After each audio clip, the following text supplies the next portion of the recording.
வணக்கம். உலகமெங்கிலும் நிறைந்திருக்கும் ஜீ தமிழ் தொலைக்காட்சியின் அன்பு தமிழ் நெஞ்சங்களுக்கு அடியேன் சுபாஷ் பாலகிருஷ்ணனுடைய காலை வணக்கங்களும் வாழ்த்துக்களும். நல்ல ஆரம்பம் நிகழ்ச்சியுடைய பேரை கேளுங்க, உங்களுடைய மனசில் ஒரு புத்துணர்ச்சியும் புதிய எண்ணங்களும் உருவாகும். நல்ல ஆரம்பம். இதுவரை என்ன வேணால் நடந்திருக்கலாம், அதெல்லாம் போட்டோம். இன்று முதல், இந்த நொடி முதல் நம் வாழ்க்கையில் நல்ல ஆரம்பமே. இன்றைக்கி நம்ம பேசக்கூடிய நட்சத்திரம் ரேவதி நட்சத்திரம். கடைசி நட்சத்திரம் ரேவதி நட்சத்திரம். நட்சத்திரத்தெல்லாம் கடைசி, வாழ்க்கையில் நம்பர் 1. ரேவதி நட்சத்திரம் புதனுடைய நட்சத்திரம். புதன் பகவான் இங்கே குருவுடைய இந்த மீனராசியில் நீச்சம் பெறக்கூடிய இடத்துல இருக்கார். அப்படின்னா ஒரு கவலை அளிக்கிறது இல்லையா? அப்படியா? உண்மை கண்டிப்பாக கிடையாது. என் அருமை மிக்க ரசிக பெருமக்களுக்கு இந்த புதனுடைய நட்சத்திரம் வலிமை மிக்க நட்சத்திரம் தெரியுமா? இந்த குருவுடைய வீட்டில் நீச்சம் பெறுவதனாலேயே இந்த ரேவதி நட்சத்திரம் முதல் பகுதியான வாழ்க்கையில் சில சிரமங்களுக்கு உள்ளாகி அடுத்த பகுதியான வாழ்க்கையில் பெரிய உயரங்களை எட்டுகிறார்கள். இதற்கு எனக்கு தனிப்பட்ட முறையில் தெரிந்த உதாரணங்கள் 1000. ரேவதி நட்சத்திரம் சாதிப்பதற்கான நட்சத்திரம். ரேவதி நட்சத்திரம் பொறுமையின் வடிவம், கோபம் வந்தால் கடினம். ரேவதி நட்சத்திரம் அன்பின் உருவம். ரேவதி நட்சத்திரம் தெய்வமே மனிதனாக வந்த வடிவில் பார்க்க முடியும். இந்த ரேவதி நட்சத்திரத்தில் பிறந்த பெண்கள் முக்கியமாக அவர்களை பற்றி நம்ம பேசி தான் ஆகணும். இந்த நட்சத்திரத்தில் பிறந்த பெண்கள் எத்தனை துன்பங்களை தாங்குகிறார்கள் என்று சொன்னால் மாளாது. தன் குடும்பத்திற்காக, தன் குழந்தைகளுக்காக தன் வாழ்க்கையை தியாகம் செய்து வாழக்கூடியவர்கள் பெண் ரேவதி நட்சத்திர அன்பர்கள். ரேவதி நட்சத்திரத்தில் பிறந்த பெண்களுக்கு இன்னொரு துரதிருஷ்டவசமான சில பிரச்சனைகளும் உண்டு. சின்ன பிரச்சனை தான். அதாவது என்னென்னா, புரிந்து கொள்ளக்கூடிய தன்மை என்பது ரொம்ப கம்மி. இந்த புரிந்து கொள்வதில் கொஞ்சம் ஆர்வம் செலுத்தினால் கேட்பதில் கவனம் வேணும், பேசுவதில் நிறைய கவனம். புதனுடைய ஆதிக்கமில் பேசுவதில் நல்ல கவனம் இருக்குது. ஆனால் கேட்க மாட்டேங்கிறீங்க. காதை கொடுத்து கேட்கணும். அடுத்தவர்கள் என்ன பேசுகிறாங்க, என்ன சொல்கிறாங்க, அவங்க என்ன சொல்ல வராங்க, இது காது கொடுத்து கேட்டால் உங்கள் வாழ்க்கையில் பல மாற்றங்கள் நடக்கும். உறவுகள்னால் நீங்கள் சந்தித்த பிரச்சனை நிறைய இருக்குது. ஆனால் நீங்கள் நினைக்கிறீங்க இல்லையா, உங்கள் உறவுகள்லாம் தப்பான உறவுகள்னு. அது ரொம்ப தவறு. உங்கள் உறவுகள் உண்மையானவை. இதை நீங்கள் நம்ப வேண்டும். ரேவதி நட்சத்திரத்தில் பிறந்தவர்கள் சிறு வயதிலேயே பெற்றோர்களுடைய அரவணைப்பு கம்மியாக இருக்கக்கூடிய வாய்ப்புகள், குறைவாக இருக்கக்கூடிய வாய்ப்புகள் இருப்பதனால் நிறைய துன்பங்களை பார்த்துருக்காங்க. ஆனால் இதே நபர்கள் ஒரு விஸ்வரூபம் எடுத்து இவங்கெல்லாம் இதெல்லாம் பண்ணுவாங்களா அப்படின்னு பல பேர் நினச்சிருப்பாங்க.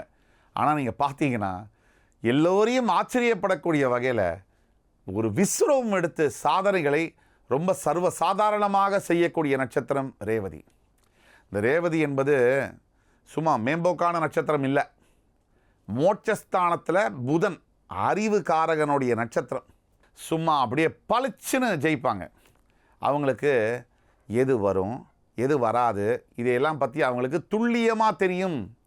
இந்த ரேவதி நட்சத்திரம் எவ்வளோ சிறப்புன்னா, இந்த பூனையும் பால் குடிக்குமா அப்படின்னு நினைக்கக்கூடிய நேரத்தில் பால் என்ன, பஞ்சாமிர்தமே நான் சாப்பிடுவேன் அப்படின்னு ப்ரூவ் பண்ணி காமிக்கக்கூடிய நட்சத்திரம் தான் இந்த ரேவதி நட்சத்திரம். இந்த ரேவதி நட்சத்திரத்தில் பிறந்தவர்கள், நான் இப்படி சொல்கிறேன், மனைவி ரேவதி நட்சத்திரம், ஆண் வேறு நட்சத்திரம்னு வச்சுக்கோங்க. வரும்போது அமைதியாக இருக்கக்கூடிய மனைவி கொஞ்சம் கொஞ்சமாக அந்த சேரில் உட்காரும் போது அப்படியே மெதுவாக ஆட்சி செய்து அந்த குடும்பத்தில் மீனாட்சி ஆட்சி செய்தாப்போல் நல்லதை தான் செய்வாங்க. ஆனால் அவங்க தான் ஆதிக்கம் செலுத்துவாங்க. அதே மாதிரி ஆண் மீனராசி ரேவதி நட்சத்திரம் அப்படின்னா, பெண் வேறு நட்சத்திரம்னா இந்த ஆணும் இதையத்தான் செய்வார்.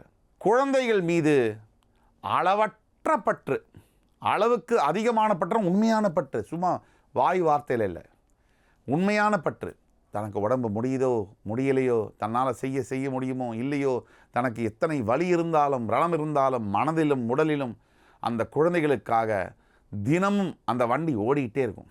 அதுதான் மீனராசி ரேவதி நட்சத்திரம். அன்புனா அன்பு எல்லாருக்கும் பிடிக்கும். மீனராசி ரேவதி நட்சத்திரத்தில் பிறந்தவங்களை எல்லாருக்கும் பிடிக்கும். அதுதான் அதோடைய சிறப்பு.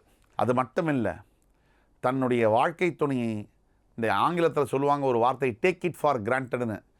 என்ன வேணால் செய்யலாம், என்ன வேணால் பேசலாம், எப்படி வேணால் நடந்துக்கலான்னு நினைக்கக்கூடியவர்கள் மீனராசி ரேவதி நட்சத்திரத்தில் பிறந்தவர்கள். அப்படி நினைக்கும் பொழுது உங்களுடைய மனைவியோ கணவனோ உங்களை விட்டு கொஞ்சம் சற்று விலகி இருக்கக்கூடிய நிலைமைகள் ஏற்படலாம். அப்போ எங்கே நீங்கள் பொறுத்து இருக்கணும்? பொறுத்தார் பூமி ஆழ்வார். வாழ்க்கை துணையிடையே புரிந்து கொள்ளக்கூடிய தன்மை வேண்டும், பொறுமையும் சகிப்புத்தன்மையும் வேண்டும். ஒரு சரியான வயதுக்கு பிறகு உங்களுடைய ஆதிக்கம் செலுத்தக்கூடிய காலம் வரும், அப்பொழுது நீங்கள் செலுத்தலாம். ஆக குடும்பம் ஒன்றாக இருக்க வேண்டுமென்றால் நீங்கள் உங்களுடைய பொறுமையை கடைபிடிக்க வேண்டும். இந்த நட்சத்திரத்தில் பிறந்தவர்கள் வழிபட வேண்டிய தெய்வம் ஸ்வேதாரண்யேஸ்வரர். தஞ்சை மாவட்டத்தில் கும்பகோணம் பக்கத்தில் இருக்கக்கூடிய ஸ்வேதாரண்யேஸ்வரர் தான் ஈஸ்வர பெருமான் உங்களுக்கான தெய்வம். நீங்கள் வழிபட வேண்டிய கோவில் இதே ஸ்தலம்தான், ஸ்வேதாரண்யேஸ்வரர் கோவில், புதன் பகவானுடைய கோவில். இந்த கோவிலில் போய் அந்த புதனுக்கு ஆடை வஸ்திரம்லாம் சாத்தி எல்லாம் நீங்கள் வழிபட்டுட்டு வந்தீங்கன்னா உங்களை ஜெயிக்க முடியாது. பச்சை நிற ஆடையை இந்த புதனுக்கு நீங்கள் செலுத்த வேண்டும். செலுத்த உங்களுடைய வாழ்க்கையில் இருக்க எந்த பிரச்சனையாக இருந்தாலும் மனம் திறந்து அங்கே போய் அவர்கிட்ட கொட்டுங்க, அவர்கிட்ட கேளுங்க, மன்றாடுங்க.